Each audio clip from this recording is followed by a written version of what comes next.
ഇതാണ് ആഴക്കടലിൽ മാത്രം കണ്ടുവരുന്ന മീന്. ഇന്ന് നമ്മൾ പിടിച്ചതില് ഏറ്റവും കൂടുതൽ ഉണ്ടായിരുന്ന മീന് ഇതാണ്. Guys, welcome back to travel with Ajubi. ഇന്ന് നമ്മള് കടലിൽ മീൻ പിടിക്കാൻ പോവാണ്. ചൂണ്ടയിട്ട് പിടിച്ചതാണ് ഈ മീനൊക്കെ എന്ന് പറഞ്ഞു കഴിഞ്ഞാൽ നിങ്ങൾ വിശ്വസിക്കോ? എന്നാ വിശ്വസിക്കണം. കാരണം നമ്മളിങ്ങനെ ആഴക്കടലില് ബോട്ടിൽ പോയിട്ട് ചൂണ്ടയിട്ടാണ് കേട്ടോ മീൻ പിടിക്കാറുള്ളത്. വലയൊന്നും ഇവിടെ ഉപയോഗിക്കാറില്ല. അങ്ങനെ ഡീപ് സീയിൽ മാത്രം കാണുന്ന 2 മീനെ നമുക്ക് കിട്ടിയിട്ടോ. അപ്പൊ നിങ്ങളൊന്ന് ആലോചിച്ച് നോക്കൂ, ചൂണ്ടക്കുളത്ത് എത്ര ആഴത്തിൽ പോയിട്ടുണ്ടാവും ഇതിനെ പിടിക്കാനെന്ന്. ഈ വ്യത്യസ്തമായിട്ടുള്ള മീനിനെ ഞാൻ ആദ്യമായിട്ടാണ് കാണുന്നത്. നിങ്ങളോ? നമ്മൾ അക്വേറിയത്തിലൊക്കെ കാണുന്ന ടൈപ്പ് മീന്. എന്തു ഭംഗിയുള്ള വാലാന്നറിയോ ഇതിന്. പിന്നെ ഇതിന്റെ മുകളിലുള്ള ഡിസൈൻ കണ്ടോ നിങ്ങള്? ഇതൊക്കെയാണ് ആഴക്കടലില് ബോട്ടിങ്ങിന് പോയാൽ കാണുന്ന അത്ഭുതങ്ങള്. ഈ യാത്രയുടെ മൊത്തം വിശേഷങ്ങൾ ഞാൻ നിങ്ങളോട് പറയാട്ടോ. ഇന്ന് വെതറൊക്കെ കുഴപ്പമില്ലാതെ ഓക്കെയാണ്, പക്ഷെ എന്നാലും കാർമേഘം മൂടിയിട്ടുണ്ട്.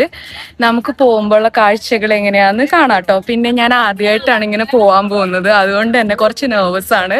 കാരണം ക്ലോസ്ഡ് ആയിട്ടുള്ള സ്പീഡ് ലോഞ്ചിൽ പോണ പോലെയല്ല, ഇതുപോലെയുള്ള ഓപ്പൺ സെറ്റിങ്സിൽ പോകുമ്പോൾ കുറച്ച് ബുദ്ധിമുട്ടാണ്.